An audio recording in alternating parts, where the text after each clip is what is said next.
আয়ের সঙ্গে সামঞ্জস্যপূর্ণ বাজেট জরুরি, দেশ বাজেট ভাবনায় বিশেষজ্ঞরা, রাজস্ব কাঠামো পুনর্গঠন সহ নানা পরামর্শ। অপ্রত্যক্ষ করের জায়গায় প্রত্যক্ষ কর কিভাবে আমরা ভালোভাবে বাড়াতে পারি, কর জালটাকে যদি আমাদের বাড়াতে হয় তাহলে প্রযুক্তিকে আমাদের নিয়ে আসতে হবে। কর ছাড় দেওয়ার ব্যাপারেও একটা দৃষ্টিভঙ্গির পরিবর্তন প্রয়োজন হবে। বাকশালের মতো সংস্কার চাপিয়ে দিলে মানবে না জনগণ, বললেন সালাহুদ্দিন। ডিসেম্বরের মধ্যে দিতে হবে নির্বাচন। তারা এই সমস্ত আরো কিছু কিছু অভিনব সংস্কার প্রস্তাব নিজেরা দিয়েছে। মনে হয় যেন আমাদেরকে বাধ্য হয়ে সে সমস্ত সংস্কার প্রস্তাবে একমত হতে হবে, তাহলে তো এটা বাকশাল হয়ে গেল। সংস্কার ছাড়া নির্বাচন হলে শাসক আবারও দানবে পরিণত হবে, মন্তব্য সুজন সম্পাদকের। জাতীয় সনদের বিষয়ে সোচ্চার হওয়ার আহ্বান। গণহত্যা মামলায় শেখ হাসিনার বিরুদ্ধে আনুষ্ঠানিক অভিযোগ দাখিল কাল, ট্রাইব্যুনাল থেকে সরাসরি সম্প্রচার হবে বিচার কার্যক্রম। কমল ডিজেল, পেট্রোল ও অক্টেনের দাম, লিটারে 10 টাকা বেড়েছে কেরোসিন, নতুন দর মধ্যরাত থেকে কার্যকর। শেষ হলো বিজিএমইএ নির্বাচনের ভোট গ্রহণ। ঢাকা চট্টগ্রামে ভোট পড়েছে প্রায় 87%, কার্যকর ভোট পাওয়ার আশা ভোটারদের। এবং দুর্নীতি নয়, ব্যর্থতার কারণে ফারুক আহমেদকে অপসারণ, জানালেন ক্রীড়া উপদেষ্টা। বিসিবিতে রদবদলকে সাধুবাদ আইসিসি। সংবাদ রাতে দেখছিলেন সংবাদ শিরোনাম, সঙ্গে আছে আমি শিখা আজিজ। বাজেটে কথার ফুলঝুরি, নানা রকম আশ্বাস দেওয়া হলেও তা বাস্তবতা নির্ভর হয় না বলে মন্তব্য করেছেন অর্থনীতিবিদ, ব্যবসায়ী ও রাজনীতিবিদরা। বাস্তবায়নে জবাবদিহিতামূলক আইন করার পরামর্শ দেন তারা। আর বাস্তবায়ন নির্ভর বাজেট না হওয়ায় মন্ত্রী এমপিরাই দেশের সেবা খাতে আস্থা না রেখে বিদেশে পাড়ি দেন বলে মনে করেন বিশেষজ্ঞরা। সকালে দেশ টিভির আয়োজনে রাজধানীর HR ভবনে দেশ বাজেট ভাবনা 2025-26 এসব মন্তব্য করেন তারা। এ সময় বাজেট বাস্তবায়নে রাজনৈতিক স্থিতিশীলতা জরুরি বলেও জানান বিশেষজ্ঞরা। আরও জানাচ্ছেন MA আজিম। 2025-26 অর্থ বছরের বাজেট ঘোষণার ঠিক আগ মুহূর্তে দেশ টিভির আয়োজনে বাজেট ভাবনায় অংশগ্রহণ করেন অর্থনীতিবিদ, ব্যবসায়ী ও রাজনীতিবিদরা। বাজেট প্রণয়নে ব্যয় দেখে আয় নির্ধারণ না করে আয় বুঝে ব্যয় নির্ধারণ করার পরামর্শ দেন অর্থনীতিবিদরা। বলেন, প্রত্যক্ষ কর বাড়ানোর কার্যকর পদক্ষেপ কোনো বাজেটেই দেখা মেলে না। এই সরকার তো ইন্টারিম, তারা অন্তত এই জায়গাটায় cut your coat according to your cloth, আয় বুঝে ব্যয়টা ঠিক করবে, ব্যয় দেখে আয় না। যদিও দুই একটা জায়গায় এইটা নিয়ে সন্দেহ হচ্ছে যে এইবারও কি সেটা হবে নাকি। দেখতে হবে আমাদের যে অপ্রত্যক্ষ করের জায়গায় প্রত্যক্ষ কর কিভাবে আমরা ভালোভাবে বাড়াতে পারি, কর জালটাকে যদি আমাদের বাড়াতে হয় তাহলে প্রযুক্তিকে আমাদের নিয়ে আসতে হবে। আয়ের বড় উৎস রাজস্ব, যা রাজনীতিবিদদের হাতে থাকায় বারবারই রাজস্ব আদায় হোঁচট খাচ্ছে উল্লেখ করে আলোচকরা বলেন, যেখানে কর ছাড় দেয়া দরকার সেখানে বাড়ছে, যা অর্থনীতিকেই ক্ষতিগ্রস্ত করছে। তাই এনবিআরকে ঢেলে সাজানোর পরামর্শও দেন তারা। এনবিআর এর যে ঢেলে সাজানো এবং ফিল্ড লেভেলে মানে প্র্যাকটিস লেভেল থেকে ওই জায়গাগুলিকে আরও নানাভাবে ঢেলে সাজানোটা খুব প্রয়োজন, যেটা আমরা ফেস করি, নানাভাবেই আমরা ক্ষতিগ্রস্ত হই। যেসব প্রতিষ্ঠান, ছোট ছোট প্রতিষ্ঠান সরাসরি পাবলিক জনগণের সাথে কাজের সাথে জড়িত, তার বেলায় আপনি আর কর ছাড়ের কথা ভাবছেন না। আপনি ওই যে বড়জন যে ফাঁকি দিয়েছে তার কথা ভেবে সেইটাকে এখানে অ্যাডজাস্ট করছেন। সেই জন্যই কর ছাড় দেওয়ার ব্যাপারেও একটা দৃষ্টিভঙ্গির পরিবর্তন প্রয়োজন হবে। সরকারের ঋণ নিয়ে ঋণ ও সুদ পরিশোধের সমালোচনা করে আলোচকরা বলেন, রাজনৈতিক শৃঙ্খলা ছাড়া অর্থনৈতিক শৃঙ্খলা ফেরানো সম্ভব না। ঋণ দিয়ে ঋণ শোধ করা হয়, এই প্রশ্নগুলো একান্তই রাজনৈতিক। এবং আমরা সাম্প্রতিককালেও দেখছি, বিশেষ করে যে অন্তর্বর্তীকালীন সরকার, সেক্ষেত্রেও ঋণের পরিমাণ বাড়ছে এবং দিন দিন হু করে বাড়ছে। ক্ষুদ্র, কুটির, মাঝারি, স্মল, যাদেরকে আপনারা বলছেন, এরা আপনার মনে করে যে আমার 365 দিন পলিটিক্সে যারাই থাকুক আমাদের বিনিয়োগ করতে হবে, আমাদের অ্যাক্টিভিটিস করতে হবে, সেই জায়গাটাই আমাদেরকে ফান্ডের ফ্লো বাড়াইতে হবে। রাজনৈতিক শৃঙ্খলা ছাড়া অর্থনৈতিক শৃঙ্খলা আনতে পেরেছে বলে কোনো দেশের ইতিহাস নাই। বাজেট বরাদ্দের ক্ষেত্রে বৈষম্য তুলে ধরে আলোচকরা বলেন, সেবা খাতের কাঠামো তৈরি করলেও তা মানসম্মত না হওয়ায় সেখানে সেবা নেন না নির্মাতারাই। We need a fiscal responsibility act, জবাবদিহিতা বৃদ্ধি করা। আমরা কোনো সংস্কারের নামে নির্বাচিত প্রতিনিধি ছাড়া দেশ চালাইতে আমরা চাই না এই মুহূর্তে। এটা আমরা শিক্ষা খাত ধরেন, বড় লোকের ছেলে হলে ইংরেজি স্কুলে যাচ্ছে। এটা আমরা স্বাস্থ্য খাত ধরেন, বড় লোক হলে বিদেশে চলে যাচ্ছে। এটা আমরা আয়ের বৈষম্য ধরেন, এটা আমরা সম্পদের বৈষম্য ধরেন। আমার এক ভাই বলে গেছে ভূমির বৈষম্য। তাদের সেবা দেওয়ার কথা তারা তৈরি করেন মানুষের জন্য, কিন্তু সেই সেবাটা কিন্তু সেই সেবার উপর তাদেরই আস্থা নাই। তাদেরকে একটা নিয়ম করতে হবে যে তাদের পরিবার পরিজন দেশের বাইরে শিক্ষা এবং স্বাস্থ্যের জন্য যেতে পারবে না। আগামী অর্থ বছরের জন্য 7,90,000 কোটি টাকার বাজেট ঘোষণা করতে যাচ্ছে অন্তর্বর্তী সরকার। এম এ আজিম, দেশ টিভি, ঢাকা। অন্তর্বর্তী সরকারের কাজের খবর না থাকলেও নানা ধরনের আনুষ্ঠানিকতার কমতি নেই, এমন অভিযোগ করেছেন বিএনপির স্থায়ী কমিটির সদস্য সালাউদ্দিন আহমদ।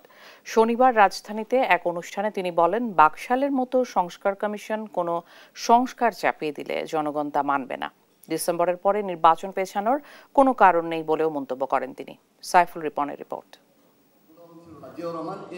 বিএনপির প্রতিষ্ঠাতা শহীদ রাষ্ট্রপতি জিয়াউর রহমানের 44তম শাহাদাত বার্ষিকী উপলক্ষে ডিপ্লোমা ইঞ্জিনিয়ার্স ইনস্টিটিউশনে বাংলাদেশের কৃষি বিপ্লবে জিয়াউর রহমানের অবদান শীর্ষক আলোচনা সভার আয়োজন করে জাতীয়তাবাদী কৃষক দল। আবারও সেই বাংলাদেশ প্রতিষ্ঠা করবে একসাথে ইনশাআল্লাহ। প্রধান অতিথির বক্তব্যে সালাউদ্দিন আহমদ বলেন, পরস্পরের মধ্যে বিভক্তি সৃষ্টির মধ্য দিয়ে ক্ষমতা দীর্ঘায়িত করা ও ফ্যাসিবাদী শক্তিকে পুনর্বাসনের অপচেষ্টা চলছে।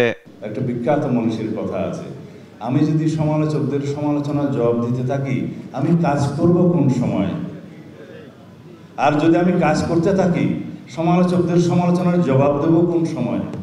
মন গড়া কোনো সংস্কার চাপিয়ে দিলে তা জাতি কেন মানবে সে প্রশ্নও তোলেন সালাউদ্দিন আহমদ। তারা এই সমস্ত আরো কিছু কিছু অভিনব সংস্কার প্রস্তাব নিজেরা দিয়েছে। মনে হয় যেন আমাদেরকে বাধ্য হয়ে সে সমস্ত সংস্কার প্রস্তাবে একমত হতে হবে, তাহলে তো এটা বাকশাল হয়ে গেল। সংস্কার ও বিচার একসঙ্গে চলবে দাবি করে বলেন, ডিসেম্বরের বাইরে নির্বাচন করতে চাইলে তার কারণ জানাতে হবে অন্তর্বর্তী সরকারকে। আগামী 2 তারিখ আবার ডেকেছে আমাদের মাননীয় প্রধান উপদেষ্টা।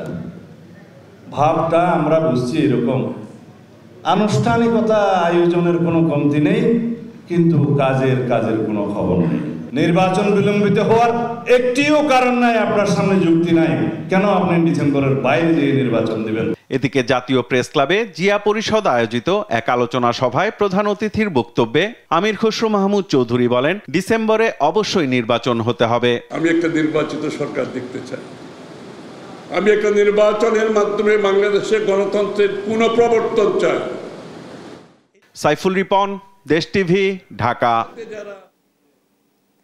আবু সাইদের শহীদ দিবসে সংবিধান সহ গুরুত্বপূর্ণ বিষয়ে সংস্কার নিয়ে জাতীয় সনদে রাজনৈতিক দলগুলোর স্বাক্ষরের আয়োজন করা হবে বলে জানিয়েছেন সুজন সম্পাদক ডক্টর বদিউল আলম মজুমদার।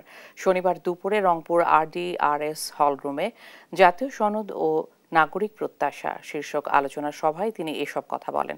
বদিউল আলম বলেন, মৌলিক সংস্কার ছাড়া নির্বাচন হলে দেশে আবারও স্বৈরাচারী শাসন ব্যবস্থা ফিরে আসতে পারে। সংস্কার ছাড়া সুষ্ঠু নির্বাচনের মাধ্যমে ক্ষমতায় গেলেও শাসক আবারও দানবে পরিণত হতে পারে। এজন্য অবশ্যই সংস্কার প্রয়োজন।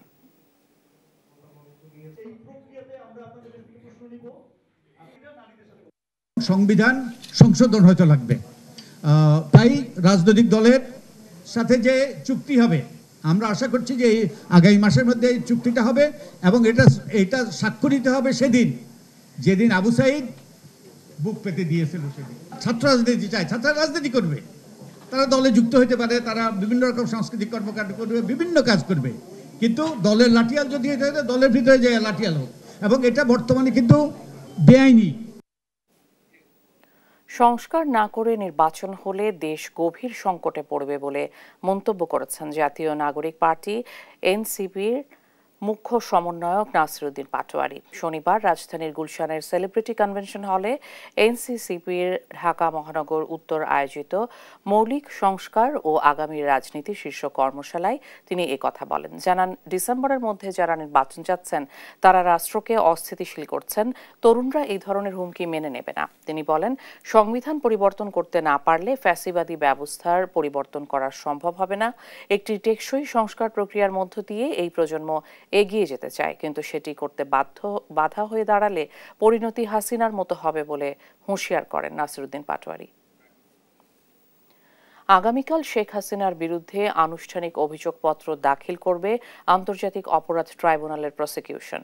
বিচারিক এই প্রক্রিয়া ট্রাইব্যুনালের অনুমতি সাপেক্ষে বিটিভির মাধ্যমে সরাসরি সম্প্রচার হবে। ট্রাইব্যুনালের চিফ প্রসিকিউটর তাজুল ইসলাম জানান, জুলাই আগস্টে হত্যার বিচার ডিসেম্বরের মধ্যে দৃশ্যমান হবে। শনিবার জাতীয় প্রেস ক্লাবে আন্তর্জাতিক গুম সপ্তাহ উপলক্ষে মানবাধিকার সংগঠন অধিকার আয়োজিত সেমিনারে এসব কথা বলেন তিনি। এ মামলার বিচার প্রক্রিয়া আগামীকাল সরাসরি সম্প্রচার করা হবে বলে জানান প্রসিকিউটর গাজী MH তামিম। আরও জানাচ্ছেন মাহবুব তামিম। জুলাই আগস্টের গণহত্যা মামলায় শেখ হাসিনার বিরুদ্ধে রোববার আনুষ্ঠানিকভাবে অভিযোগপত্র দাখিল করা হবে বলে জানান আন্তর্জাতিক অপরাধ ট্রাইব্যুনালের চিফ প্রসিকিউটর মোহাম্মদ তাজুল ইসলাম। তদন্ত সম্পন্ন প্রায় শনিবার সকালে জাতীয় প্রেস ক্লাবে আন্তর্জাতিক গুম সপ্তাহ উপলক্ষে মানবাধিকার সংগঠন অধিকার আয়োজিত সেমিনারে এসব কথা বলেন তিনি। বিচার হবে, অপরাধীর শাস্তি নিশ্চিত করা। এ সময় তিনি জানান, আন্তর্জাতিক মানদণ্ড ও যথাযথ আইনি প্রক্রিয়া অনুসরণ করায় বিচার কাজ সময় সাপেক্ষ হলেও তা হচ্ছে সুষ্ঠু ও নিরপেক্ষভাবে। আন্তর্জাতিক অপরাধ ট্রাইব্যুনালের কার্যক্রম একটা আন্তর্জাতিক স্ট্যান্ডার্ড মেনটেন করে করতে হয়। এই তদন্ত শেষ হতে একটা যুক্তিসঙ্গত সময় লাগবে। বাংলাদেশে মানবতা বিরোধী অপরাধ এবং আয়নাঘরের জন্ম যে সংস্কৃতি যার কারণে হয়েছিল, যে একজন ব্যক্তিকে ক্ষমতায় রাখার জন্য এত কিছুর আয়োজন করা হয়েছিল, কালচারে পরিণত করা হয়েছিল, সিস্টেম ডেভেলপ করা হয়েছিল, সেই অপরাধের যিনি নিউক্লিয়াস তার বিরুদ্ধে আনুষ্ঠানিক অভিযোগ ইনশাআল্লাহ আগামীকালকে আমরা দাখিল করতে যাচ্ছি। এদিকে এক ভিডিও বার্তায় প্রসিকিউটর গাজী MH তামিম জানান, ট্রাইব্যুনালের অনুমতি সাপেক্ষে শেখ হাসিনা সহ অন্যান্য আসামিদের বিরুদ্ধে অভিযোগপত্র দাখিলের পর তার উপর শুনানির প্রসিডিং ট্রাইব্যুনালের নিজস্ব ওয়েবসাইট, ইউটিউব পেজ এবং বিটিভিতে সরাসরি সম্প্রচার করা হবে। এ ঘটনা বাংলাদেশের ইতিহাসে প্রথম ও পৃথিবীর ইতিহাসে মাইলফলক হবে বলেও মন্তব্য করেন তিনি। ট্রাইব্যুনাল যদি আমাদের আবেদন মঞ্জুর করে সরাসরি সম্প্রচারের অনুমতি প্রদান করেন, তবে ট্রাইব্যুনালের নিজস্ব ওয়েবসাইট অথবা ট্রাইব্যুনালের ইউটিউব পেজে আগামীকালকে প্রসিডিংসটি সরাসরি সম্প্রচার করা হবে।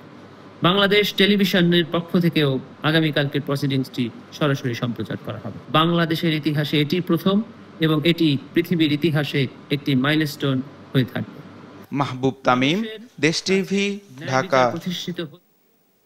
প্রবাসীদের চিকিৎসায় দেশে একটি হাসপাতাল নির্মাণ করা হবে বলে জানিয়েছেন প্রবাসী কল্যাণ ও বৈদেশিক কর্মসংস্থান উপদেষ্টা আসিফ নজরুল ইসলাম।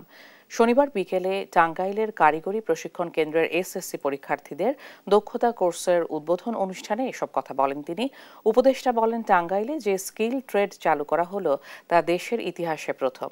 এই স্কিল যদি শিক্ষার্থীরা শিখতে পারে তাহলে তারা প্রবাসে ভালো মানের কাজ করতে পারবে। তিনি আরো বলেন, আন্তর্জাতিক শ্রমবাজারে মাঝারি দক্ষ শ্রমিক বা অদক্ষ শ্রমিক নিতে চায় না। ক্রমেই এই দক্ষ শ্রমিকের সংখ্যা বাড়াতে হবে। দক্ষ শ্রমিক ছাড়া শ্রমবাজারে ভবিষ্যৎ উজ্জ্বল হবে না।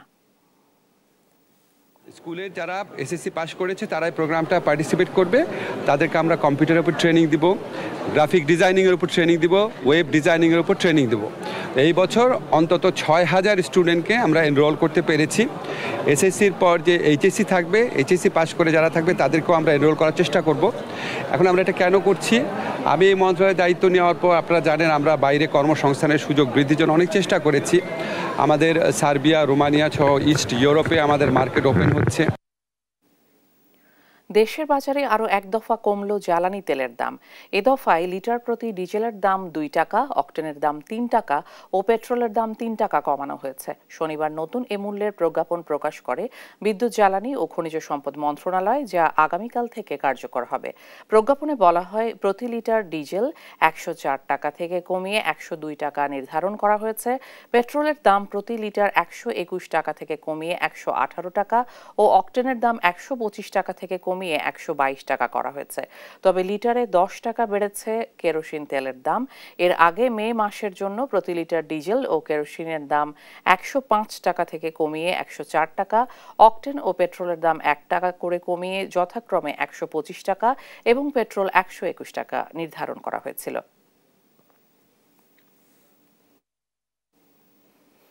4 দিনের জাপান সফর শেষে দেশের পথে প্রধান উপদেষ্টা প্রফেসর মোহাম্মদ ইউনূস শনিবার জাপানের স্থানীয় সময় বেলা 11:30টার দিকে রওনা হন। তিনি বিষয়টি নিশ্চিত করেছেন প্রধান উপদেষ্টার উপপ্রেস সচিব আবুল কালাম আজাদ মজুমদার। এর আগে শুক্রবার প্রধান উপদেষ্টা অধ্যাপক মোহাম্মদ ইউনূস টোকিওতে জাপানের প্রধানমন্ত্রী শিগেরু ইশিবার সঙ্গে দ্বিপক্ষীয় বৈঠকে অংশ নেন। বৈঠকে দুদেশের মধ্যে চলমান সহযোগিতার সম্পর্ক আরও এগিয়ে নেওয়া সহ বিভিন্ন বিষয়ে আলোচনা হয়। এছাড়াও জাপান সফরে প্রধান উপদেষ্টা টোকিওতে অনুষ্ঠিত 30তম নিক্কেই সম্মেলনের সাইডলাইনে জাইকা প্রেসিডেন্ট ডক্টর তানাকা আকিহিকোর সঙ্গে বৈঠকে অংশ নেন।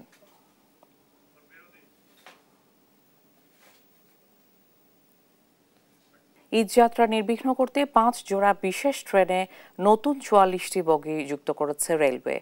কোরবানির পশু পরিবহনেও থাকছে 3 জোড়া ক্যাটল ট্রেন। শনিবার কমলাপুরে ঈদযাত্রার প্রস্তুতি পরিদর্শন শেষে এসব তথ্য জানান রেল সচিব ফাহিমুল ইসলাম। জানান টিকিট কালোবাজারি রোধে বসানো হয়েছে মোবাইল কোর্ট। এদিকে প্রথম দিনের সহজ যাত্রায় সন্তোষ জানান যাত্রীরা। হাসান আল মাহমুদের রিপোর্ট, জানাচ্ছেন মাহবুব তামিম। ঈদযাত্রার প্রথম দিনে শনিবার সকাল থেকেই কমলাপুর রেল স্টেশন থেকে নির্ধারিত সময়েই একের পর এক ছেড়ে যায় ট্রেন। 3 ধাপের চেকিং শেষে নির্বিঘ্নে স্টেশনে প্রবেশ করেন যাত্রীরা। প্রথম দিনে ছিল না বাড়তি চাপ, সার্বিক ব্যবস্থাপনায় খুশি যাত্রীরা। গত বছরের তুলনায় এবছর ভোগান্তি সত্যি বলতে অনেকটা কম। যে গত বছর যখন আমরা বাড়িতে গেলাম তখন প্রচুর জ্যামেরও একটা চাপ ছিল, তারপর ট্রেনও আমরা সময় মতো না ছাড়ার একটা প্রবণতা দেখেছি। আর রেলের ব্যবস্থাপনা অনেক ভালো, তো আশা রাখি আমরা নিরাপদেই ভ্রমণ করতে পারবো। এবারও অনলাইনে টিকিট পাওয়ায় ভোগান্তি কমেছে বলছেন যাত্রীরা। আগে যে ভোগান্তি ছিল এখন আর ওই ভোগান্তি নাই। টিকিট তো সম্পূর্ণ অনলাইন চলে গেছে, এখন আর ওই রকম নাই, অনলাইনে কাটতে হয় আর কি। ঈদযাত্রার সার্বিক পরিস্থিতি পর্যবেক্ষণে দুপুরে পরিদর্শনে আসেন রেল মন্ত্রণালয়ের সচিব ফাহিমুল ইসলাম। যাত্রী ভোগান্তি দূর করতে সর্বাত্মক প্রচেষ্টার কথা তুলে ধরেন তিনি। তো এবারও আমাদের একই রকম প্রস্তুতি আমরা নিয়েছি, তবে এবার যেটা একটা চ্যালেঞ্জ আছে, আপনারা আমার সাথে একমত হবেন, আমাদের চ্যালেঞ্জগুলো বাড়ছে, কিন্তু তারপরেও আমাদের প্রস্তুতিও কিন্তু গতবারের তুলনায় আমরা আরো ভালোভাবে নিয়েছি।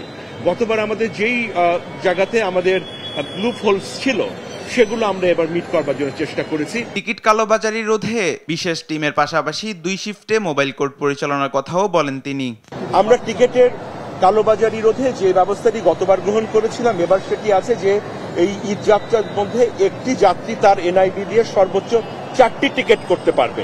মোবাইল কোর্টে আমাদের ম্যাজিস্ট্রেটদেরকে দায়িত্ব দেওয়া হয়েছে, তাদেরকে আমরা ভাগ করিয়েছি সকাল এবং বিকেল, যে সময় ট্রেনের ফ্রিকোয়েন্সি বেশি থাকে সেই সময়ে তাদেরকে দায়িত্ব দেওয়া হয়েছে। ঈদের 3 দিন আগে থেকে চালু হবে 5 জোড়া স্পেশাল ট্রেন আর 3 জোড়া ক্যাটল ট্রেন ইতোমধ্যেই চালু হয়েছে বলেও জানান রেল সচিব। মাহবুব তামিম, দেশ টিভি, ঢাকা।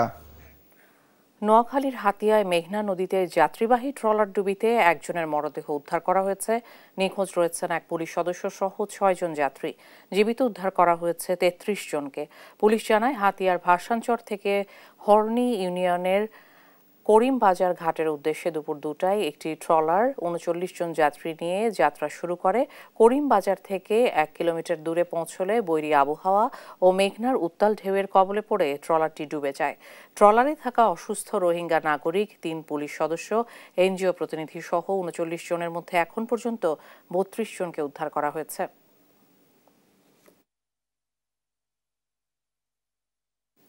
শেষ হয়েছে বিজিএমইএ নির্বাচনের ভোট গ্রহণ। ঢাকা ও চট্টগ্রামে প্রায় 87% ভোট পড়েছে। এখন চলছে ভোট গণনার কাজ। নির্বাচনের পরিবেশ নিয়ে সন্তোষ প্রকাশ করে কার্যকর বোর্ড গঠন করা হবে বলে আশা প্রকাশ করেছেন ভোটাররা। তবে দিনভর গণমাধ্যম কর্মীদের ভেতরে প্রবেশ করতে দেওয়া হয়নি। ভোট গণনার সময় প্রার্থীদের উপস্থিতি থাকতে দেওয়া হচ্ছে না বলে অভিযোগের পর প্রতি প্যানেল থেকে 6 জন করে উপস্থিত থাকার অনুমতি দেওয়া হয়। ইউসুফ ভুঁইয়ার রিপোর্ট। রাজনৈতিক পট পরিবর্তনের পর গত 20 অক্টোবর বিজিএমইএ পরিচালনা পর্ষদ ভেঙে দিয়ে প্রশাসক নিয়োগ দেয় সরকার। এর প্রায় 9 মাস পর অনুষ্ঠিত হলো নির্বাচন। নির্বাচনের পরিবেশ নিয়ে সন্তোষ প্রকাশ করেন প্রার্থীরা। বলেন জয় পরাজয় যাই হোক তা মেনে নেবেন তারা। আর শক্তিশালী বোর্ডের প্রত্যাশা ভোটারদের। আমরা যেটা চিরচরিত নিয়ম যে যারা ক্যান্ডিডেট তাদেরকে ভিতরে ঢুকায়, 2 পাশে বসায়, সামনে যারা গণনা করেন তারা গণনা করতে থাকেন। কিন্তু নিয়ম সেটা অনুযায়ী আমাদেরকে এখন অ্যালাউ করা হচ্ছে না, যেটা পরবর্তীতে এটা প্রশ্নবিদ্ধ করবে।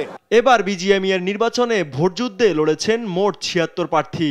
প্রতিবার সম্মিলিত পরিষদ ও ফোরাম নির্বাচন করলেও এবার ৬ জন প্রার্থী দিয়ে নির্বাচনে যুক্ত হয়েছে নতুন জোট ঐক্য পরিষদ। জয়ের ব্যাপারে আশাবাদীও তারা। বিকল্প আইডেন্টিটিতে এখানে তার সিস্টেমের মধ্যে তার ছবি আছে, সবকিছু আছে। এইটা এখানে আমার কাছে মনে হচ্ছে কিছুটা নিরপেক্ষতার অভাব রয়েছে, বা এখানে পক্ষপাতিত্বের আমার মনে হচ্ছে ইয়ে পাওয়া যাচ্ছে কিছুটা। নির্বাচনে ভোটার ছিল ১,৮৬৪ জন। ইউসুফ ভুঁইয়া, দেশ টিভি, ঢাকা।